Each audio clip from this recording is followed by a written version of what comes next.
always wonder what I'm going to say on my intros. I want to exit from this despair. I want to also give a warning to other creatives. Create like it's your last, because with the reversal of Roe, they're not going to stop there. If you have something meaningful to say that is going to shed light and bring happiness to the world, you better do it before the conservatives decide.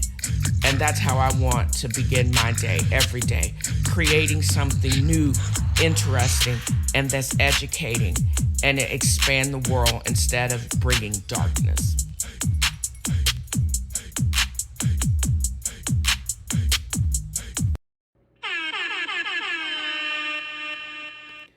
As always, I like to start my show just talking about and just being excited about everything that's going on. I'm going to be making some other programming changes coming up in the next few months. I'm well on my way to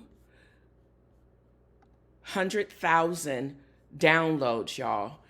I'm still tripped out that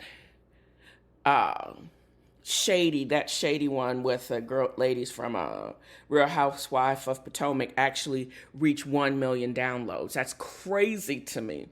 But I'm excited that I'm well over 76.8 thousand downloads. Who would have thought a show about popular culture, crankiness, trash TV, could attract that many downloads? And listen, advertisers, give a sister a break.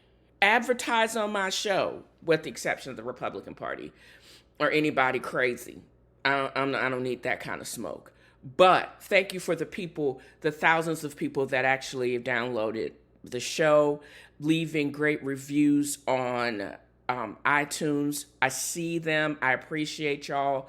Ohio has taken over California in the recent weeks as far as the most downloads. Nebraska's in there now. Arizona, I see y'all, and I'm thankful. I'm greatly, truly thankful.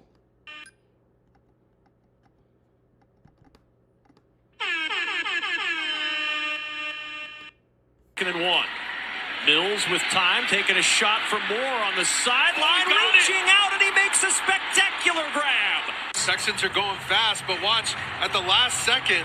So it appears that this game was fast and furious, and the game I'm referring to is Cowboys versus the Texans. The fucking Cowboys should not have won with this narrow of a margin. They didn't even look like the same team that's been playing for the last 13 weeks. Especially against the freaking Texans that are 1-11-1. What do you mean? I'm perplexed and bamboozled and confused. See, if you play against a team that has performed as badly as the Texans, the stupidity and the craziness that becomes the Cowboys' running game, when the special team muffs a play, and I like that, because deep into the second quarter in their next drive, when they first started out and they kicked off, somebody bumbled the touchback or whatever, and it turned it over to put the Houston Texans within like 10 or 15 yards of goal, which I thought was crazy. So then they scored touchdown, and then they got the field goal. Second quarter, 10-10, looks like a couple of touchdowns and three-point conversions. We got the three-point conversion of third quarter. No, Texas got the three-point conversion the third quarter, and then remained pointless until the game ended, and it was ended at 27-23. I'm going to actually put the game recap and highlights in my extended podcast notes. But I want to see this. This is, what is this? This is when they were 10-14, and when they got the second. Driscoll off the fake, on the roll down the sideline. He finds Amari Rodgers. It's a touchdown. Texans take the lead. And then they took Rodgers, the lead in the second quarter. Scored a Who touchdown are these in Green people? Bay. This has is his first as a Texan. Freaking Trayvon Smith, who had the pick off the tip, craziness. is the guy that's replaced him. Prescott in the pocket with time. Gallup on the sideline. Wow. Blasted. Hunting up number 3 That was from a the great front play. side. And helping. 3rd and 10. Pressure up the middle. Prescott backpedals to Schultz. Lots of room to run for the tight end. First down and much more. All the way down to the Houston 15. It always cracks me up. Tight ends are literally that, tight ends, and they some big mugs. Look like they need to be on the offensive line, but they do get to have a little bit of speed. It was a lot of back and forth, it seems, in the game, and as well as just they were finding their balance. I'm glad they won, but it definitely should not have been by a 3-point conversion. And I'm glad I am editing my podcast, and I've added this section on the Cowboys because I felt that I needed to just mention this in brevity, because I don't have a lot to say, because I don't know this brother. Everybody's talking about Deion Sanders announcing at a championship game that he's throwing up the deuces and taking $5 million large at the University of Colorado to coach their team back into some wins. I'm not sure if those white boys are going to be ready for the gruffness of prime time. He's not going to be able to talk to them white kids like he talked to the bros down at in Mississippi. I don't blame him from getting his generational wealth secure in the bag, because that's what it was all about. I have found out in researching this part of the podcast that he was only making $300,000 a year. I can't see Irv or any other high-powered coaches making that little bit of money, even starting out. And he actually gave half of his salary back to the school to upgrade the facilities. He didn't have to do that. And then we're asking him, well, the internet, in all of its stupidity, is asking this brother to, oh yeah, by the way, why can't you blah, blah, blah, blah, blah, stay at the HBCU, but turn down $5 million? Girl, bye. Who? Only black folks and crazy people ask that, and communists ask that kind of nonsense. I'm not a purist. I am a black capitalist. And if somebody were to offer me to do what I do, to do the exact same job with unmelanated people, but you're going to pay me $5 million large, I'm out. I don't care. It's called about securing the bag and generational wealth. And other than that, y'all can bite me. The principle of the thing is not to be stupid. That's what he would have been to turn down that money. Deion, go coach them white boys, watch yourself, and secure the bag. That's all I got to say on that. I am having a moment where I can actually relax and just enjoy the day. The paying job is interesting, to say the least. And I had also forgot DMX remade Rudolph the Red-Nosed Reindeer. I'm going to have to add that to my Black Excellence Christmas playlist and enjoy getting my bop on when I go pick up my groceries. But anyways, so for good black news, there seems to be a lot of good black news. I want to kind of cool to start out the show with today. It was announced that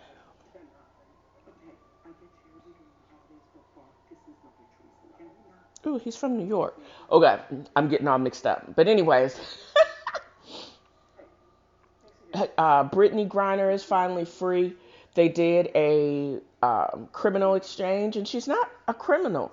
She basically got hemmed up in a Russian penal colony for what equates to a cartridge of CBD oil. There are people that have been caught with pounds of marijuana.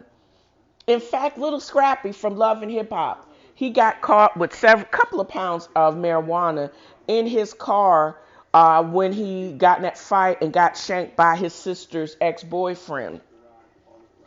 And he got probation. Brittany got 9 years. Neither here nor there. I'm sorry that there are other people that are still probably unjustly incarcerated in Russia. I'm just glad that Brittany is free and is on her way back to the crib. What I find fascinating is she has to go through medical clearance. She has to get a debriefing before she's allowed to come back, to actually be back here. I'm hoping they'll do it probably at the base in Germany, and then she'll get a first class private flight all the way back to United States. I'm thinking Tyler Perry make that happen. Oprah make that happen. For the first time in U.S. history, I can't believe this, even with Reconstruction, which was a debacle. Hakeem Jeffries is the Senate Minority Leader, head of the Democratic Caucus in the U.S. House of Representatives. He's a dude, black dude, 52 years old, from New York. It looks like he was born in New York.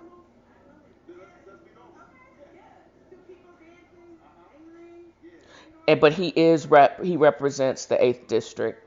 Congratulations, Representative Jeffries. Oh, and finally, Raphael Warnock has been elected to the Senate, confirmed. I'm sure, what's his name, Herschel, conceded. I'm sure there's some election denied just because Herschel didn't win. They're saying that it was fixed, et cetera, et cetera. I'm still mad at the 200,000 Republicans that set it out, that said they wouldn't vote for Herschel, but neither would they vote for Reverend Warnock, who is clearly fit to represent the state of Georgia. It's just despicable that they would some people would prefer a derelict, or they won't do their duty and just vote. I think it's just ridiculous. Also, even though he is a derelict, 1 million of y'all have said that it is okay. He holds a gun to his wife's head. It's okay that he's a domestic abuser, that he pays for abortion and lies about his position in the military and as a law enforcement officer. It's okay. You're okay with that jughead saying or being all those things, lying. You're okay having that as a representation of your party because he says he's a Republican. I don't even know if he's going to remember what he did next week, because he's acting like he has advanced CTE. He may go on start wilding out, because even in spite of all of this nonsense, we are in the South. I'm sure he's strapped to the hilt. All of us, just be careful. Just be careful. I don't know. But his pattern of behavior is erratic and just downright stupid. And I'm just glad that only 96,000 people basically put Reverend Warnock over the 50% limit to beat him out which I think is deplorable, but it is what it is. At least Herschel Walker is not representing Georgia. Since I recorded my last part of the episode, there has been so much new and even happier developments with the ongoing story and saga of one Brittany Griner. I think I made this remark that she needs to come home. It's okay if she had to go and be assessed at the army base in Germany, but with the quickness, she went from a Russian gulag to the UAE private jet. I honestly think this was hooked up by the United States government. Went from the UAE private jet and touched down in the United States. Her plane landed in San Antonio about maybe 24 hours ago. I don't know this young woman. I don't know anybody close to me that is familiar with her family, or her wife. But what I do know is people are doing the most on and saying some of the dumbest shit on the internet. First and foremost, and I think one of my favorite podcasters, Demetria L. Lucas, said this the best. Several things that she said the best. No one wants to hear from her for about 90 days. I'm going to put maybe 6 months or so. We're not going to forget about her because I'm sure people are going to be clamoring to get that first interview. But from a medical standpoint, Brittany Griner needs peace. She needs a lot of rest, because what I did notice is she is light-skinned. She looks wan. She looks too thin. She needs to go back to Arizona, and they need to give her as much Tex-Mex, some of the greasiest food, chips, and she needs to just process and decompress. Let's just start there. She don't need to talk to any of us. She needs to get her mind right. That young woman needs to sleep, eat, and poop. That's it. She has probably one of the most supportive support system publicist, and her wife, Sherelle Griner. Magnificent, because I honestly think that if she had not kept up the pressure, Brittany would not be here. From what I saw on CBS News, we need to see more of her. She is completely capable for speaking for the family, and let it be that. We don't need anybody else speaking on her behalf while she goes through this healing phase, because this is prolonged. I know this young woman has PTSD. She probably has maybe a little Stockholm syndrome. She just looked so harrowed when she was sitting on a plane. She's gone through 9 months of people probably brutalizing her and torturing her. They probably had some stupid shit like sonic torture, sound therapy, kept the lights all on, and the food was probably absolutely disgusting. She's over 6 feet tall, damn near 7 feet tall, and she looks like the tallest skeleton that I've ever seen. Also, I don't know if they made her cut her hair, but she needs to have whoever is the best in hairstylists. They need to make a special flight to Houston to get her locks on point when she feels like it. She needs to just be for a minute. That's what she needs. I'm all for it. I'm here for it. I'm here for her to recover. And then after about 6 months or so, if she wants to talk to us, have at it. But not right now. We don't need to see this form of her. We want to see her presenting the best form of herself. And she doesn't have to be ready. We are on her time. We waited for her to come back, and that's all Gucci. But if anybody from Fox News, you don't need to talk to them. You don't need to talk to TMZ. You don't need to talk to Page 6.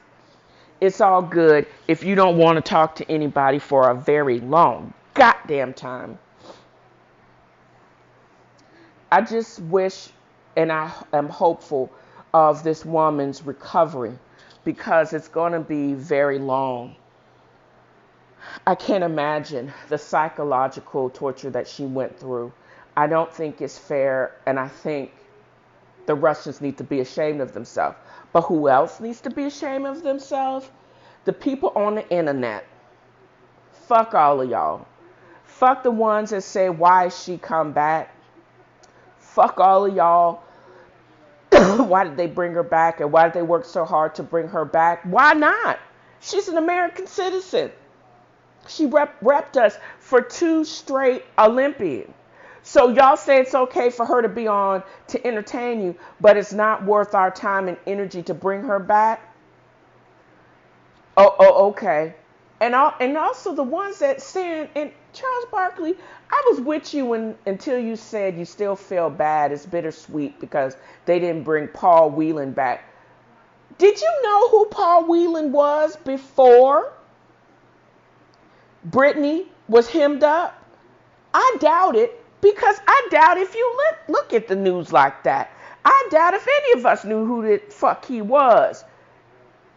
And you mean to take it's okay for if they wouldn't, and for the people that saying stupid stuff like if they should, why is she back, and the Candace Owens about you can break laws, and then the chumps of the world, that is the mistake I did, because I kept scrolling and I tapped onto the shade room. I don't think people that just because you have something to say don't mean you should say it, and don't mean I need to read it. And if you do this crap for clicks, shame on you.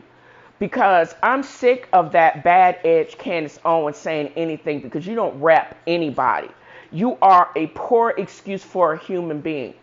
No, that woman should not have gotten 9 years for CBD oil, a cartridge of CBD oil. Less than 100th of a gram. Girl, bye.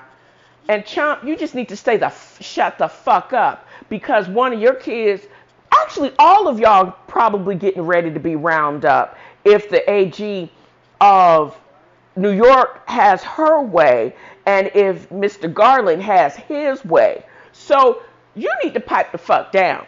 How about that? And all of your kids, if they were to drug test, especially that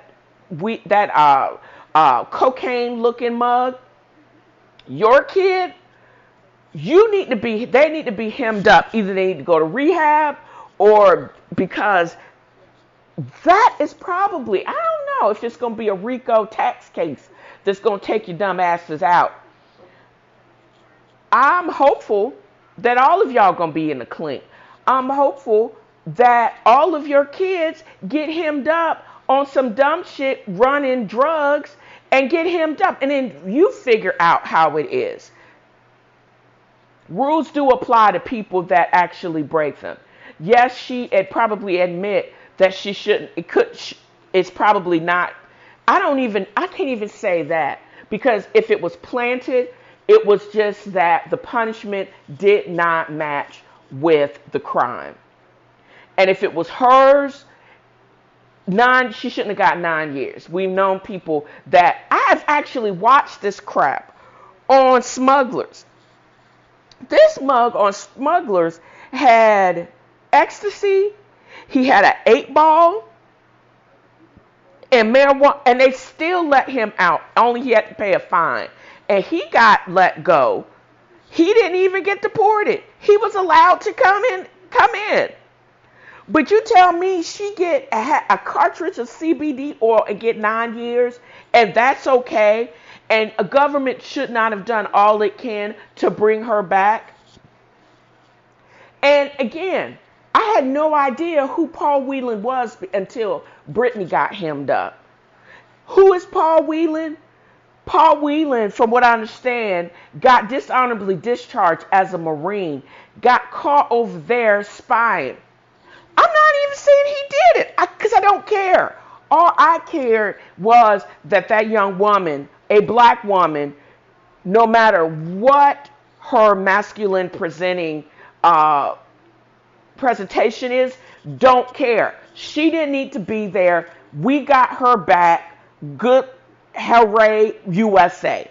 That's all I'm concerned about. I wish Paul Whelan's family that they could be as graceful as his identical twin brother. I hope all of them are. But I don't think that they should have kept both of them over there for that dirty ass arms dealer who is gangster. Dude had his own Air Force to basically traffic his weapons. Fine. Okay. Fine. They wanted him and they only wanted to trade Brittany. Cool. Let Brittany, I'm glad Brittany's back in the USA. I'm sorry that Paul couldn't have come with her. Try again. At least now everybody know who you are because of her. But she should not have been the sacrificial lamb for that brother, because it should have been both or none. Who would say that? But people actually are saying that on the internet. I've never heard the dumbest crap. That's the dumbest thing I've ever heard of. And you're not going to get anybody to basically co-sign that, because that's stupid. But what we will co-sign is what Joe Biden stuttered. Give them, respect their privacy, and they can tell us as much as they want us to know. Now that she's back in the United States, let her publicist, let the lawyers, let Sherelle speak for Brittany. Brittany don't need to speak to us until she's good and damn ready. And that's all I got to say about that. I'm so glad this young woman, and I'm talking about, I don't know who Paul Whelan is, nor do I, or probably nobody that I'm close to is close to that family, or know Brittany BG or Brittany Griner. But I'm so glad as an African American woman, somebody went to get her. That makes me feel good. Makes me feel a little bit safer that if some shit really go down, somebody will come after and extract my black ass. So that kudos to Brittany. I'm so glad this young woman is back and safe. I'm so praying for her continued recovery, because she has a long way to go. And I'm so happy people kept it quiet to not screw up any shenanigans. She's back. She's with her family, and it's time for her to heal. And it also goes to the fact of who you are in a relationship with. Are you in? It makes you think. Cisgender, non-binary, same sex. Is this person, if something were to go down about me, do I have people back here in the States that can speak for me and know who to talk or to call to basically extract my black ass? Are you with someone, and if you are in a relationship with someone that can basically truly hold it down for you and not make you look crazy and out here make you look crazy? Can you feel the emotion that they feel for you? Are they the Ryan Cooglers and the widow of Black Panther Are you that type? Are you the Sherelle Grinders? Are you that type of person that you can depend on? If something were to go down, I could trust you to speak for me and to basically keep the pressure on to extract my black ass without any baggage. There's no strings attached to it. Can you hold me down to either extract my black ass or to keep my legacy going? Are you that try to ride or die? Is that key? Are you that smart? Are you that eloquent? Do you have that light that basically can shine through whenever you speak for me and about me? That's all I want to know. It's hard out here for a pimp. I heard Gayle King say that. I need somebody that is willing to be the bottom bitch. I need somebody that is eloquent enough to also wrap me in the hallowed halls of government, to hold it down, to keep the pressure on, to basically bring my black ass home, speak for me until I'm able to speak for myself. Are you that type of person? Or are you just perpetrating and you just want all you can get from a person? I'm just saying. If anyone ever asks, should I stay or should I go? I'm going to gather that they have either made up their mind and they're looking for co-signers. I don't find that people are that confused when they're in a situation where there are obvious red flags or there's something, just the red flags. Let's just start there. So I'm taking this from my dating over 40 community on Reddit, and this is from a user called Hello Merce. And as everything in this community, it is the comments that are everything. It says, this is the 46-year-old male that is dating the 50-year-old female. They've been dating for 8 months or so. It started off with frequent dates, several times a week. On the weeks, we didn't have our kids. Our schedules normally line up, and we went exclusive a little less than a month after our first date, after we've been intimate the first time. The summer went really well, lots of feeling, very close and connected, sharing feelings, etc. As the summer ended, her schedule started getting much busier. She's in the process of launching her own freelance company, so she's been busy both on an administrative level and on a creative level as she takes on projects and tries to make this dream of hers profitable and viable as a long-term career. Admire the hustle. That's me. Her daughters are also very busy with their own extracurricular activities and need frequent shuttling to and from these activities. Although her ex is supposed to have shared custody, he frequently makes excuses why he can't take the girls.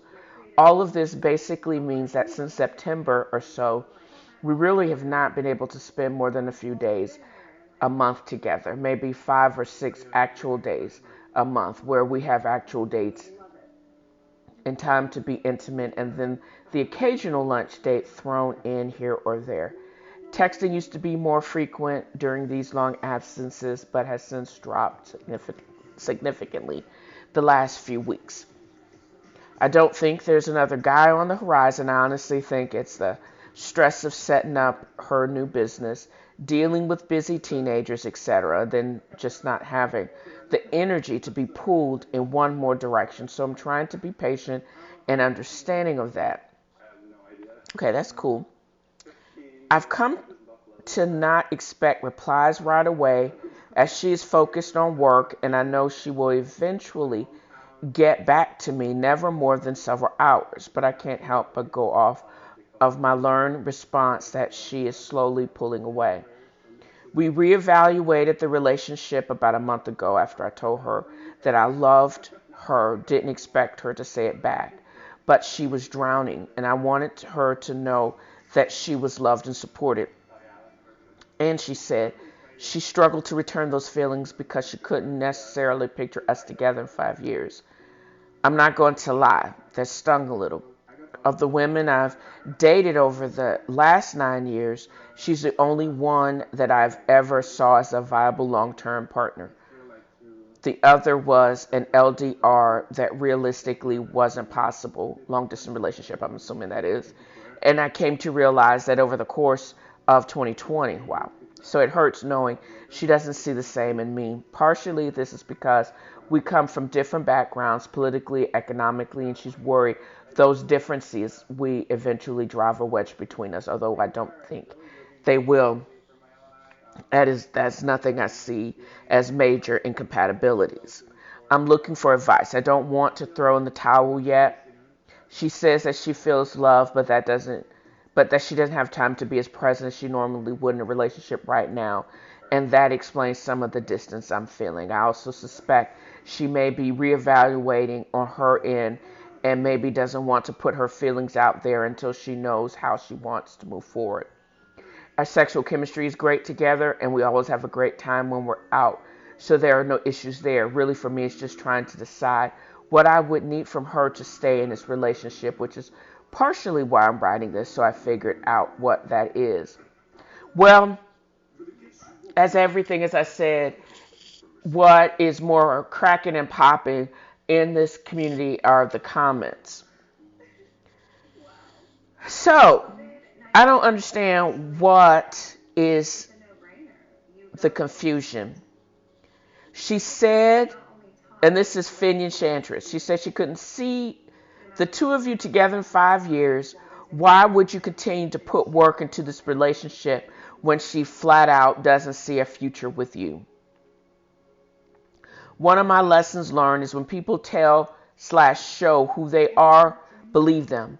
You seem to think this could change. It's unlikely, and the longer you're in this, the harder it's going to be when it does end.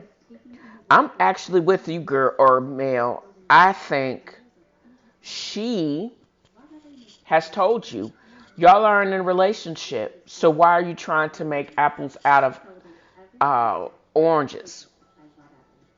She struggled to return those feelings because she couldn't necessarily picture us together in 5 years. Dude, she literally telling you bold-faced that she has no future with you. Even with your edit in the comment, it's still a woman who isn't reciprocating your effort or feeling. Doesn't matter why, move the fuck on. I think I was nicer than that.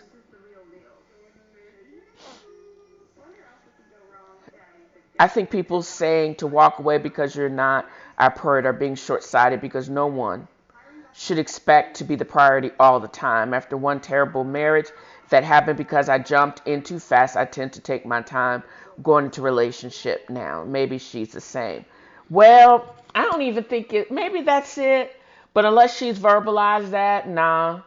If y'all have another come to Jesus and she basically says, yeah, I'm good, and nah, I want to focus on my business, then you should take that as we are not in an exclusive relationship, and I would not continue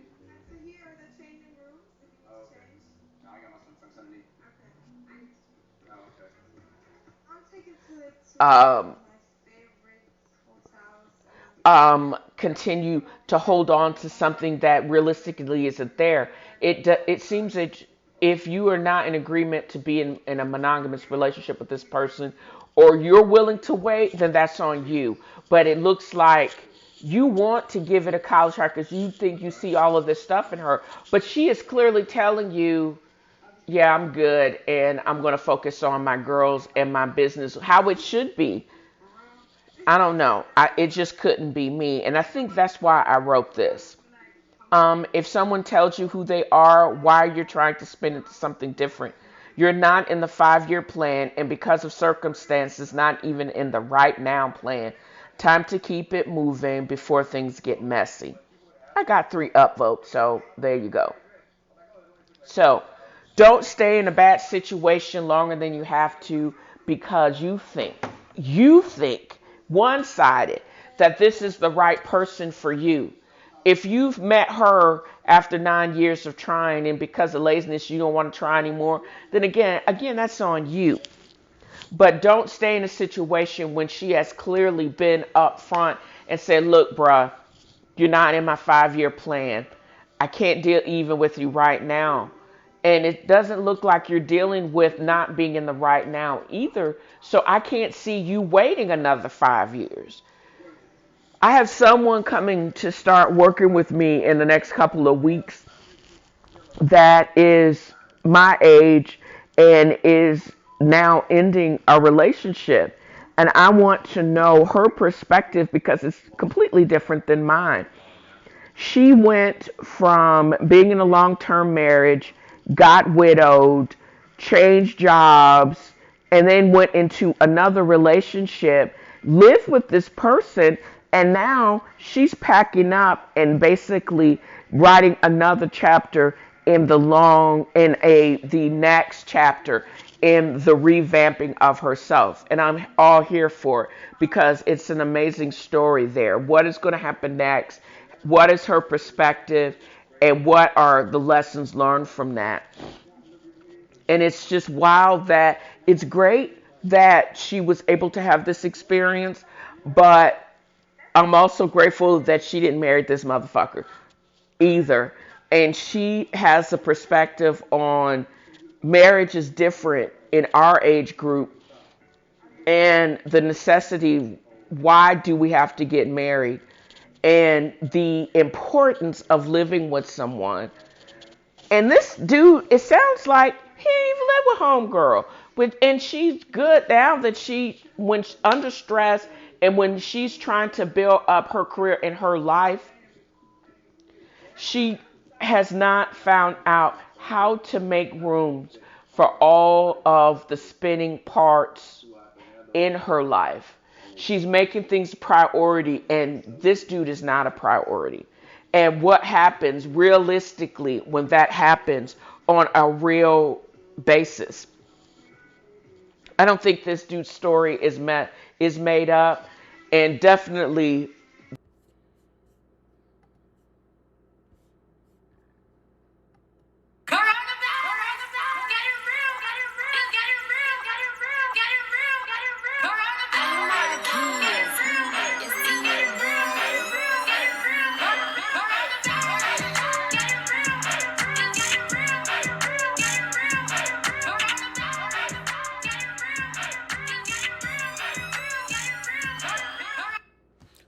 what's going on in the atmosphere or in the news as far as coronavirus updates?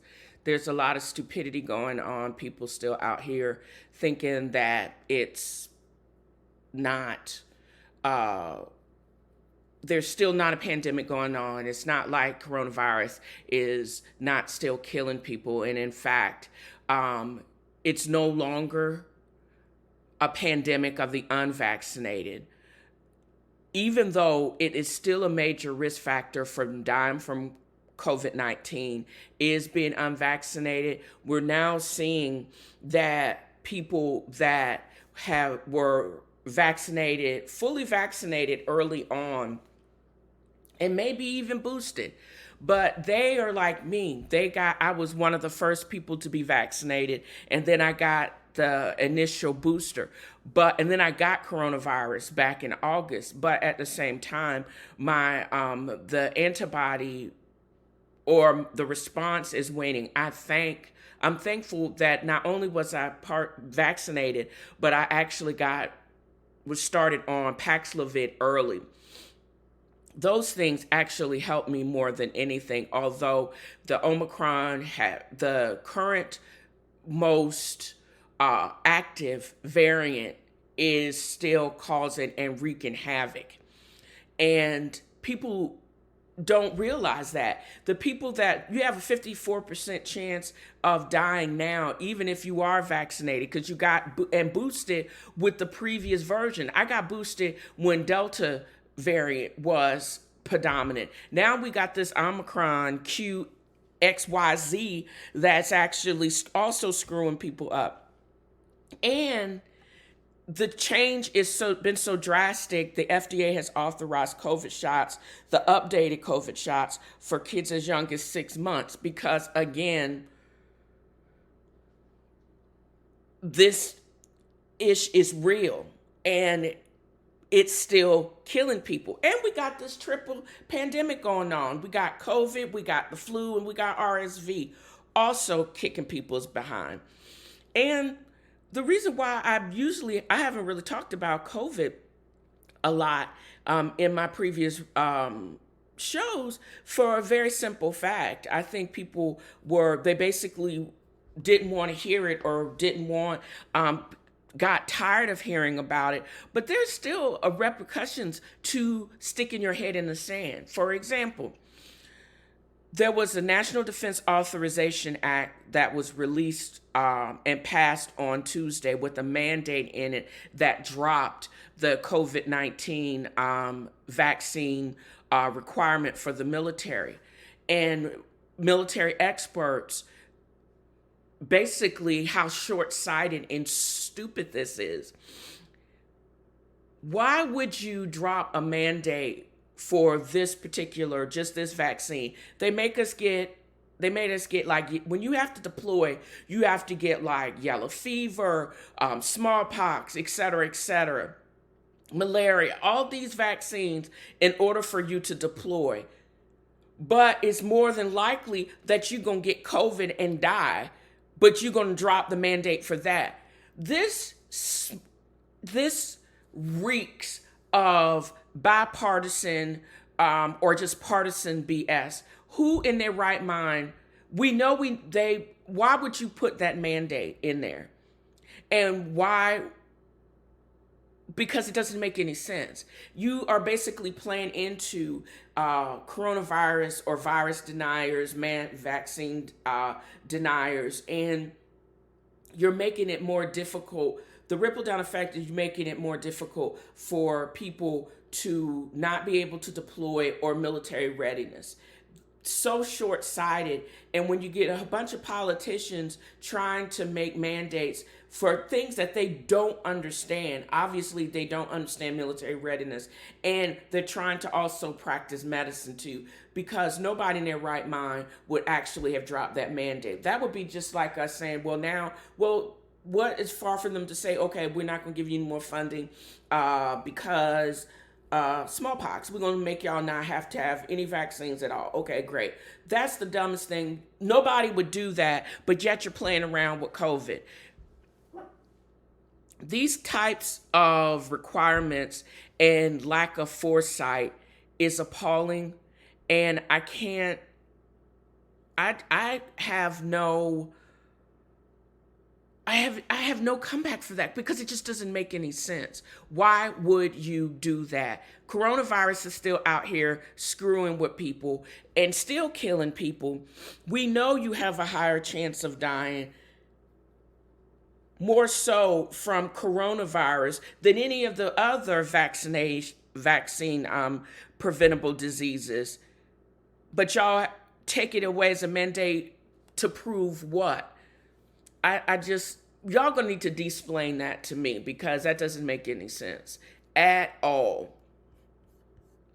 And this is also coming right around the time where Dr. Fauci actually is retiring this month. He basically did his goodbye rounds for the last several weeks, kind of like the goodbye from Trevor Noah leaving his show, because he wants to go to soccer games and walk to his favorite tea shop in Germany. I don't know. I'm not going to be holding it to him, and I want to see what Dr. Fauci is going to do next. If he's he's retiring as the top infectious disease expert, but I don't know if he's going to truly retire from medicine or retire from research. He may pop back up on some other type of advisory board, because the work is still out there. There's still, with this virus is mutating, it looks like every single month. He still has work to do, and I think he has probably would be more and probably be more profitable in the private sector, lending his research prowess to one of these billion-dollar big pharma. So who knows? I'm waiting to see what his next story is going to be, because I think it's going to be interesting. Now on to trash TV watching. I don't consider myself a connoisseur of TV, but in the last several days, I have been watching, or had watched, I think, what time is it?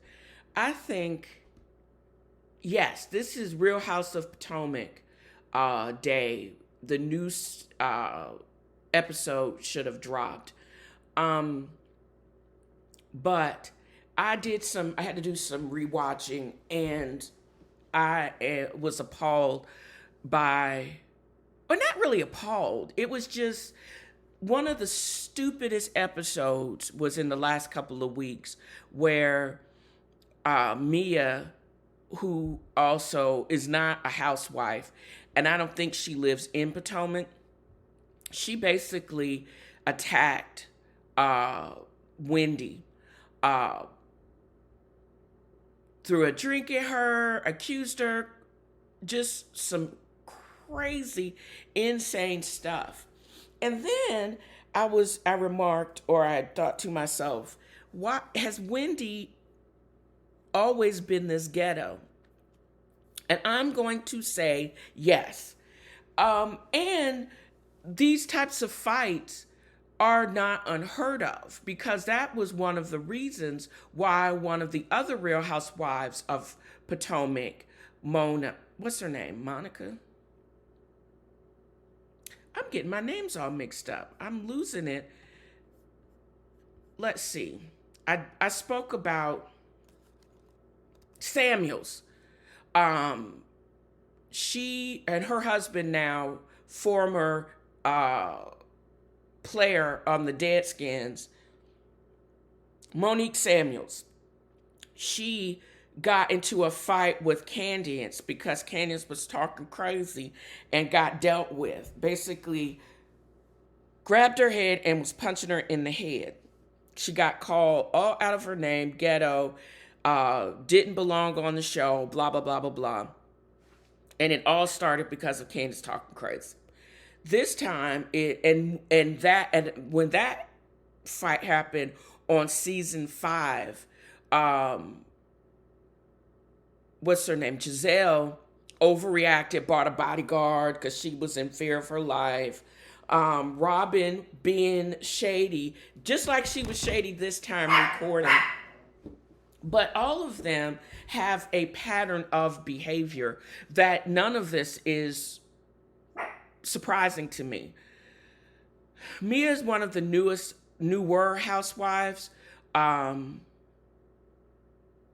it's shocking that they didn't go to blows sooner, because they have said and have done crazy stuff. But did it earn her to get a drink or glass thrown at her? No. Is it worth her getting dragged on social media? No. Did it warrant her getting punched in the head? No. But I'm wondering how they're going to handle it, because I know if you have to create a storyline by resorting to physical violence, what does that say about the franchise? Because I know the producers, they encourage this type of behavior, because if the storyline is boring, they're not going to film you. So if you don't get filmed, if you don't get airtime, you ain't going to get paid. So are the producers also in the blame, and Andy, therefore, in the blame for creating this type of scenario where they think they have to be extra in order to get screen time? That type of reality is not worth it. I don't think it would be worth it. But it does make for messiness, and it does, I guess, make for reality TV watching, because I can watch it on the TV and then I can turn it off and go back to my boring life without having to deal with the repercussions of them and their craziness. So I'm going to basically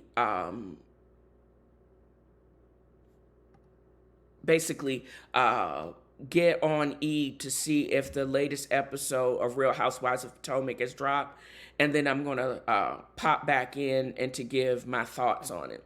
But my thoughts on the previous episodes, I wasn't in such up in arms as a lot of other podcasters were. It was because I think they went extra and resorted to, and they aired it. They resorted to physical violence because they are act the way they do, turn it up, because they know they're dependent on airtime, because their airtime and their paycheck is dependent on all of those things. But other things that we know, they want to portray a lifestyle and they want to support that lifestyle. So they're willing to do whatever they can do to support it. So nothing has been released yet as of the episode today. I'll probably just be watching it like everybody else on at 8 o'clock, because that's when it premieres tonight. It should be interesting. It's wild that Giselle and Robin have a reasonably shady podcast where they talk trash about other people in a shady manner, and then they rip the clip that I saw on YouTube has them talking about how fake Wendy Osifo is. That's the girl that got the glass thrown at her by Mia, and how and Candace is still talking recklessly on Instagram Live. So I don't know, y'all. I don't have that nickel and that dime. I don't know these people, don't really, and it's not like I don't care about them, but I just don't have the energy to put into being wrapped up in women's lives that I don't know. But it is a reasonably part of my podcast. Maybe I'm a little out of it too, because they have succeeded in getting 1 million downloads. It's like I guess there's an appetite for people being shady about other people, and they've got a great deal on it. They going to have a live show, they have an assistant, and they have a great deal. And I'm just struggling trying to get 100,000 downloads. My whole thing now is working on getting exposure, I guess, for my show. Topics that are meaningful to people, and potentially attracting the attention to get a really good A-list celebrity to come so I can interview or have interviewed for the show. That would be a lot of fun. I just don't like their formula. The formula for success for shows like that is because they spill all the tea and they are shady. That's the name of the show. I want to basically have a product that is beyond that. So, but kudos to them. They're doing it, and they're in their own lane. They're staying in their own lane. It's just maddening that they have the recipe for success. They have the advertisements, but people like me, we're just going to continue to grind, right? And be recognized for a great product. I can only continue to put out a great product given the topics and how I put it together. I hope that will be recognized, hopefully soon, and it will be profitable and entertaining at the same time without the shadiness, right? So right after I completed recording about trash TV, I realized that I was supposed to also talk about Cousin Prince's Meghan and H&M's new documentary on Netflix. I was pleasantly surprised how relatable I think it was well shot, highly produced, but it was just like almost a continuous Instagram post or highlight reels from their life.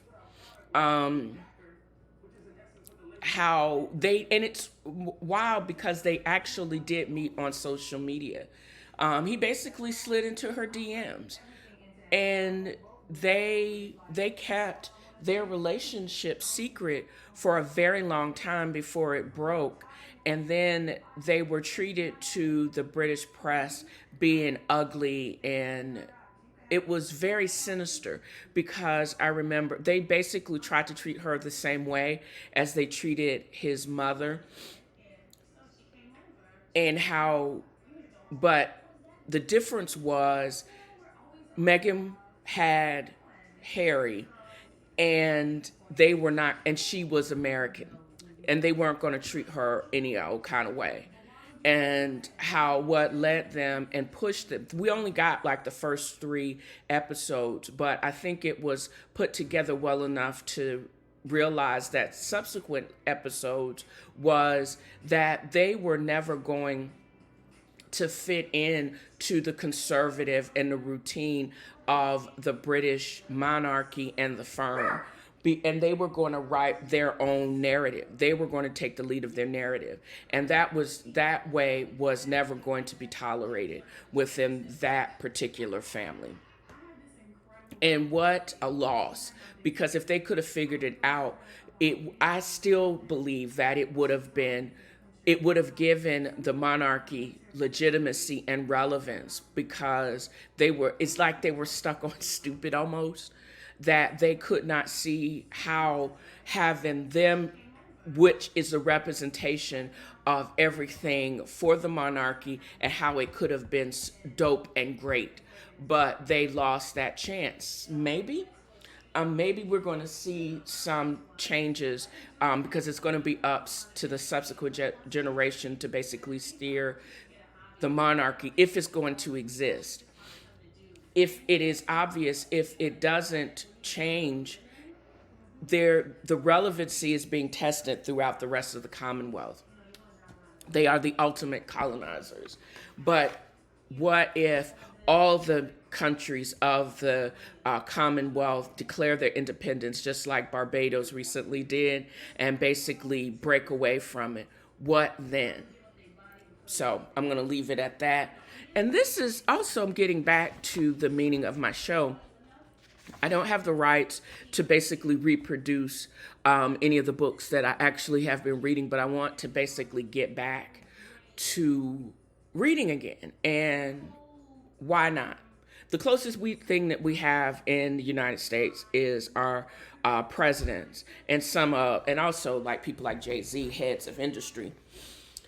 But their wives tend to make big splashes too, with the exception of the previous administration's wife, who is a former porn star, but that's neither here nor there. But Forever FLOTUS, Michelle Obama, her book recently just dropped, The Light We Carry. And as I started listening to it on Audible, I was struck by, how can you carry light? Light is not touchable. So I started looking up the synonyms and tried to get the meaning of it and how I felt as I was listening to it. Bear, convey, bring, convoy, displace, ferry, give, fetch.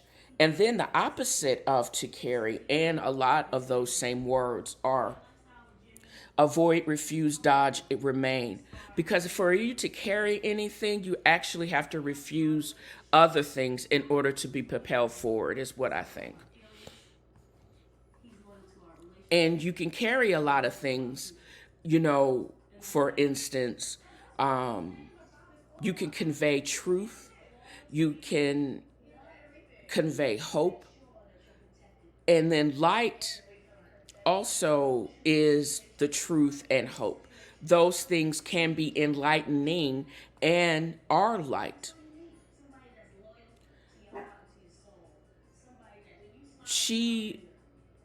What I was very struck with is how Forever FLOTUS would have loved to have left the crown on the pillow, even though everything in her past and present, prepared her for her present. When you are open to carry light, you also open yourself up to criticisms. It also, when you are that, but you're driven to succeed, but then you're open up to critique, and then you got to also compound some imposter syndrome or your imposter complex. There was no way that you would ever do anything not the best and to be successful, but it also, when you get the success, then you think it's all false. You're waiting for another shoe to fall. And it takes great psychological work to be able to get over that complex. She thought she had made it. She was a successful corporate lawyer. She wanted kids and a husband. It was harder for her to get pregnant and to maintain a healthy pregnancy, but she did. But it was hard. And she was also wanted to be a successful lawyer. And it was also difficult when you also have a uber successful husband like her, and the pain associated with maintaining that relationship, almost at your expense. She went into spilled a lot of tea, and I don't think she could even scratch the surface of it in the first several pages or the first few minutes of the book. But she really got into all of the years of discomfort and pain and loneliness. And I wonder if she thinks it's worth it or if she's still processing it. And the book is a means of her processing it. Her story is so atypical. Parts are relatable, but it is her truth surviving in a paternalistic system. Paternalistic, actually, not just paternalistic, but also just a racist society. And still, in spite of all of those things, being uber successful. I don't think we can even, but I can imagine the impact is still ongoing of the previous administration because it peeled back just how vicious people are. And then and it's also very disconcerting because when it became okay to be a bigot and to be rude and mean to people, and we think we had moved to a higher plane, but it was just because had been asked, or the society were actually asked to be civilized for too long. They were waiting for a chump and his cronies to release the Kraken, and how it set someone like her off. But it's also,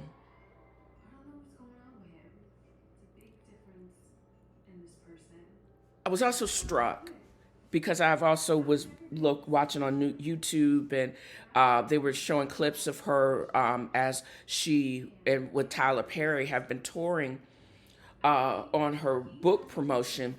And I also was struck about how is 60 supposed to look. I mean, from Cicely Tyson, that look was fly when she passed away at 95, not a crack on her face. Tina Turner until recently, Oprah, Angela Bassett, FLOTUS, they're starting to annoy me, but they are an inspiration about age is really just a number. They all, in their own respects, carried something just so brilliantly that is also just brilliantly, it's like black girl magic.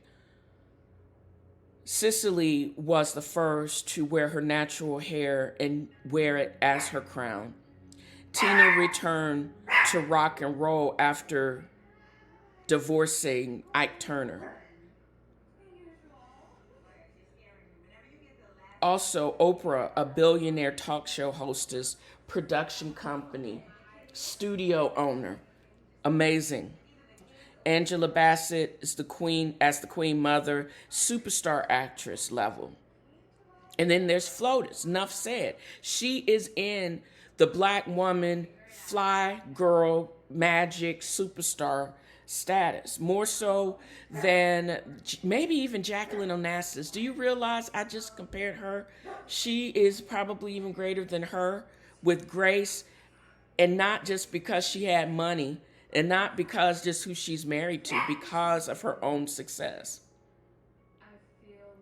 In order to carry truth, light, love, hope of a people, you have to avoid toxicity.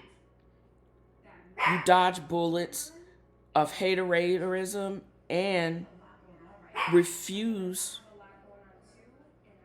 to give up. It's hard to hit a moving target. You got to stick and move, build up to others to carry the torch. Also, if your goal is success, it could be a disaster. But thankfully, it won't be, and it wasn't. What if you never tried, and you never tried to be successful, you never tried, and you missed out on something so great because you never tried, or you were too scared of the risk? But I'm taking away from this, without no risk, there's no reward. I'm not going to do anything too crazy, but I am at least going to try and make the moves and make those moves in order to be success. If those moves don't work, at least I did the moves, and then I'm going to continue to try something else. What 60 looks like and success looks like is different for everyone. But what it does require is effort.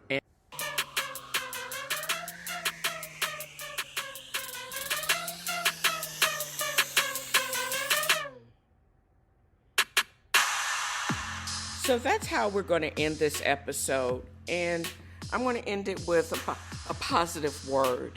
I used to scoff at people making this statement, because of its simplicity, or maybe because it sounded more like an admonishment that I was being everything but kind.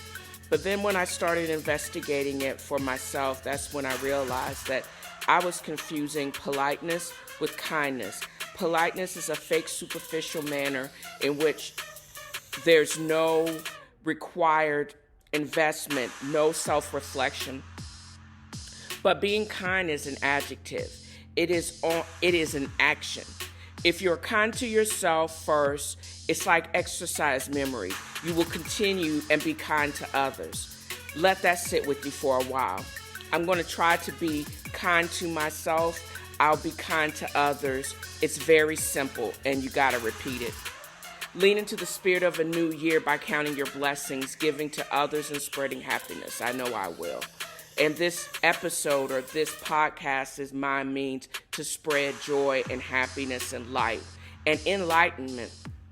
There's so much going on with aggression and just meanness. But if I can leave you with one small positive thought, start your day with that can change everything for you. And just basically change your day. Don't forget to check out Dale's Angels Inc. for the notes on this podcast, as well as other works by CQM and other contributors that are in work or in being edited right now. Also, check out my Instagram feed, TNFro is Reading. You can check me out on Facebook, TNFro is Reading Book Club, as well as my YouTube channel, TNFro is Reading and Eating. And what I'm just chatting and streaming at TV Food Wine Girl on Twitter. Navigate to Writer's Block Coffee or shipabagadicks.com. Use my promo code TNFro Coffee or TNFro Got Jokes, respectively, to get a percentage off of your order. Don't forget to drop me a line at TNFroIsReading@gmail.com. All non-trolling messages may be actually read online, and you can do the same if you are in Podbean or Anchor or wherever you listen to the podcast. And again, shedding light and positivity. And I hope you guys enjoyed this episode as much as I've enjoyed creating it. Until next time, bye.